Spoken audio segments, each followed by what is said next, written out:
आप देख रहे हैं RKExpress.com। RKExpress.com के लिए मैं हूं आपके साथ विजय उमरिया। शर्म आनी चाहिए ऐसे विधायक को, ऐसे मंत्री को, जहां एक तरफ उसी के विधानसभा की जनता इलाज मुहैया कराने के लिए, व्यवस्थाओं के लिए, स्वास्थ्य सुविधाओं के लिए तंबू पर बैठी थी, मंत्री महोदय इफ्तार पार्टी मना रहे थे। ये तस्वीरें कोतमा की है, जहां 5 दिनों से कोतमा की जनता भूख हड़ताल करते हुए सामुदायिक स्वास्थ्य केंद्र के सामने बैठ गई थी भूख हड़ताल पर, और मंत्री को फुर्सत नहीं मिली कि आकर इन अनशनकारियों से बात तो कर लें। मगर मंत्री को इतनी फुर्सत थी कि जाकर इफ्तार पार्टी में शामिल हों और इफ्तार पार्टी मनाएं। दुर्भाग्यजनक तस्वीर है ये कि एक तरफ SDM, पुलिस, प्रशासन, नगरपालिका के जिम्मेदार ये सारे के सारे इन हड़तालकर्ताओं को, ये भूख हड़ताल में बैठे लोगों को हटा रहे थे, इनके तंबू उखाड़ रहे थे, इनको अवैध बता रहे थे, और दूसरी तरफ मंत्री इफ्तार पार्टी में मस्त नजर आ रहे थे। धन्य है दिलीप जायसवाल, आपको इतनी फुर्सत नहीं मिली कि अपनी उस क्षेत्र की जनता से तो मिल लेते, जो यहाँ के लोगों के लिए इलाज की व्यवस्थाओं के लिए विगत 5 दिनों से भूख हड़ताल पर बैठे थे। आपके पास इतनी भी फुर्सत नहीं थी कि काश कि 2 मिनट समय निकालकर उनसे भी मिल लेते। मगर आपके पास उसी वक्त इफ्तार पार्टी का समय तो था जब जनता सड़कों पर तंबू के नीचे स्वास्थ्य व्यवस्थाओं को लेकर न्याय मांग रही थी। ये बर्मा आप देख ले तस्वीरों में, ये मुख्य चिकित्सा एवं स्वास्थ्य अधिकारी हैं अनूपपुर के। आज इनको भी फुर्सत मिल गई उस तंबू तक इनकी भूख हड़ताल में बैठे लोगों की चिंता को लेकर कि ये बीमार हो गए हैं, इनकी हालत बिगड़ जाएगी। मगर साहब, जब कोतमा की सामुदायिक स्वास्थ्य की व्यवस्था अव्यवस्थित हो चुकी है, वहाँ की जनता सड़कों पर आने को मजबूर है, लचर व्यवस्था है आपकी, तब आप कहाँ थे? आज आपको ये भूख हड़ताल में बैठे लोगों की बीमारी की चिंता तो है, मगर जब ये अस्पताल में आने वाले रोज लोग बीमारी से मरते हैं, तब आपका सिस्टम कहाँ मर जाता है। देख लीजिए मंत्री साहब, आप भी देख लीजिए, आज आपके प्रशासन के नुमाइंदे, स्वास्थ्य विभाग के नुमाइंदे इनके सामने तो आ गए इनको अनशन से उठाने के लिए, मगर अब तक आपने स्वास्थ्य सुविधाओं की व्यवस्था को उचित बनाना लाजमी नहीं समझा है। देख लीजिए तस्वीरें कोतमा की हैं, विगत 5 दिनों से बैठे भूख हड़ताल पर अनशनकारियों को हटाने प्रशासन तो पहुंच गया, मगर मंत्री इफ्तार पार्टी में मस्त रहे। मंत्री दिलीप जायसवाल जिस तरीके से इफ्तार पार्टी करते दिखे, उसी वक्त जब इन अनशनकारियों के तंबू उखाड़े जा रहे थे, एम्बुलेंस में लाद कर इनको वहां से हटाया जा रहा था, नगर पालिका की गाड़ी वहां पर जो तंबू था उसको हटाने में लगी हुई थी, तब मंत्री इफ्तार पार्टी में मस्त थे। ये तस्वीर देख लीजिए, निश्चित तौर पर कोतमा की जनता के लिए सोचने का विषय है। तय करें कि आखिर मंत्री को क्या 2 मिनट का वक्त उन लोगों के लिए नहीं मिला जो भूख हड़ताल पर विगत 5 दिनों से बैठे थे, मगर इफ्तार पार्टी के लिए उनके पास वक्त था। सुन लीजिएगा प्रशासन कैसे ये कह रहा है कि ये अनशन ही गलत था। अरे साहब, जब आप व्यवस्था नहीं कर सकते तो आम आदमी कहाँ जाए, किससे लड़ने जाए? वो तो सिर्फ अपना अनशन के मार्फत ही विरोध दर्ज करा सकता। देख लीजिए, ये नगर पालिका कर्मचारी हैं जो तंबू और बम्बू समेटने में लगे हैं, तो मंत्री इफ्तार पार्टी कर रहे हैं। समझ लीजिए आप कोतमा की जनता कि मंत्री कितने गंभीर है। सुन लीजिए, प्रशासन के दावे भी सुन लीजिएगा और अनशनकारियों के भी। प्रदर्शन के लिए बैठे हुए थे यहाँ पे सामुदायिक स्वास्थ्य केंद्र की व्यवस्थाओं के संबंध में 24 तारीख से आज दिनांक तक CMHO साहब ने पूरी व्यवस्था यहाँ पे कर दी थी, जो उन्होंने मांगे रखी थी उसका भी सकारात्मक निराकरण कर दिया था। स्वास्थ्य संबंधी कुछ समस्याएं थी, इसी कारण उनको यहाँ अनशन समाप्त करके डिस्ट्रिक्ट हॉस्पिटल में रेफर किया गया है। आंदोलनकारियों का कहना है कि जबरदस्ती यहाँ से ले जाया जा रहा है, ऐसी मेडिकल समस्या संबंधित कोई समस्या नहीं है, उस पर क्या कहना है? BMO साहब की रिपोर्ट है, उसमें स्वास्थ्य संबंधी कारण थे उसके, इसी कारण उन्हें डिस्ट्रिक्ट हॉस्पिटल में रेफर किया गया है। और इस प्रदर्शन के लिए उन्होंने यहाँ जो टाइल लगा कर रहे थे उसके लिए उन्होंने विधिवत अनुमति भी नहीं थी, इसी कारण उनको यहाँ अनशन समाप्त कराया।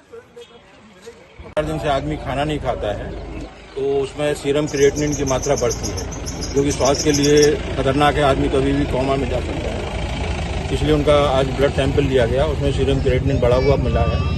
और उसका ट्रीटमेंट यहाँ पर नहीं होता है, वहाँ जिला अस्पताल में उनका उचित इलाज किया जाएगा। इससे अभी तो कहाँ ले गए? उनके स्वास्थ्य की रक्षा की जा सकती है। अभी कहाँ ले गए हैं? अभी जिला अस्पताल ले गए। सर, जैसे प्रदर्शनकारी जो बैठे थे, इनका आरोप ये था कि कोतमा रेफर सेंटर बना हुआ है, तो आज जो उनका निकला क्या जरूरत के वाले केस को रेफर किया जाता है, और नहीं करेंगे वहीं डेथ वेथ हो जाएगी, तो उसका जिम्मेदार कौन यहाँ है? इलाज संभव नहीं था आज? हाँ? इनका इलाज संभव नहीं, इनका इलाज यहाँ संभव नहीं था। फरवरी 2025 को ज्ञापन दिए थे कि एसडीएम साहब के द्वारा कलेक्टर महोदय को कि हमारे यहाँ स्वास्थ्य व्यवस्थाएं जो है बहुत ही लचर व्यवस्था है, यहाँ ना डॉक्टर हैं, ना अस्पताल की स्वास्थ्य व्यवस्था सही चल रही है, टाइम से ना चेकिंग हो पा रहे हैं खून के, है ना, एम्बुलेंस समस्या, स्त्री रोग विशेषज्ञ वगैरह की कई समस्याओं को लेकर हम 7 बिंदुओं में ज्ञापन सौंपा था, जिस पे एसडीएम साहब द्वारा किसी प्रकार से कोई उस पर त्वरित कार्रवाई नहीं की गई। 1 माह का समय भी दिया गया था। उसके पश्चात हमने उन्हें सूचित भी किया कि हम अमरण अनशन पर बैठेंगे, भूख हड़ताल करेंगे, जिस पे आज दिनांक तक प्रशासन द्वारा किसी प्रकार से कार्रवाई नहीं की गई। तो 24/3/2025 से हमने अमरण अनशन चालू किया भूख हड़ताल पर। तो इनके द्वारा आश्वासन दिए गए, आश्वासन पे ये पूर्ति मतलब कार्य नहीं उतर पाए हैं, और अगर इनकी नाकामी न होती तो इतना जल्दी साफ सफाई करवा रहे थे, लेकिन फिर भी ये सुविधाएं वो उपलब्ध नहीं करा पाए जो हमने हमारी मांग थी। तो ये प्रशासन के द्वारा मिलकर एसडीएम अजीत तिर्की के द्वारा और जो भी हो इनके ऊपर प्रशासनिक दबाव, इनके द्वारा जबरन हमें उठा कर ले आया गया है। यहाँ बताया जा रहा है कि हमारा स्वास्थ्य खराब है। स्वास्थ्य अगर खराब है तो हमारा ट्रीटमेंट वहाँ भी हो सकता था, तो हमें जिला अस्पताल लाने की कोई आवश्यकता नहीं थी। ये प्रशासन की तानाशाही है, अपने कमियों को छुपाने के लिए हमें आक्रोशन यहाँ ले आया गया है। आपके साथ और कौन कौन है? हमारे साथ पूर्व पार्षद देव शरण सिंह जी हैं, और वह अन्य बहुजन समाज पार्टी, गौरवान समाज पार्टी के सबके समर्थन थे। प्रशासन का क्या कहना है? प्रशासन का कहना है कि हम आपकी मांगें पूरी करेंगे, लेकिन कब करेंगे ये नहीं बता पा रहे। आपको यहाँ जिला अस्पताल क्यों लेके आए हैं वो? उनका कहना है कि हमारा स्वास्थ्य खराब है। अच्छा, आपका क्या नाम है? दीपक कुमार पटेल, एडवोकेट, जिला सचिव आम आदमी पार्टी।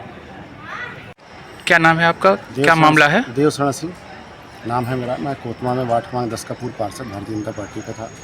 वर्तमान में कोतमा स्वास्थ्य विभाग की इतनी बुरी कंडीशन थी कि हालात इतने ख़राब थे कि हम लोगों ने 25 फरवरी को हमने ज्ञापन दिया था कि 20 दिवस के अंदर अगर वहाँ की व्यवस्था नहीं सुधरती है तो हम भूख हड़ताल पर बैठ जाएंगे। उसी दिन से हम लोगों ने जब पूरा नहीं हुआ तो हमने भूख हड़ताल पर बैठ गया, और प्रशासन वहाँ की व्यवस्था न बनाते हुए हम लोगों को इस लोकतंत्र में गला घोटते हुए हमारे तंबू उखाड़ दिए, और हमको यहाँ यह बताकर भेज दिया गया कि आपका स्वास्थ्य खराब है, जबकि मैं स्वस्थ हूँ पूर्ण रूप से। मैं अच्छा बोल रहा हूँ, मेरे हीमोग्लोबिन सही है, मेरे बीपी सही है, शुगर सही है, और सब कुछ सही है मेरा।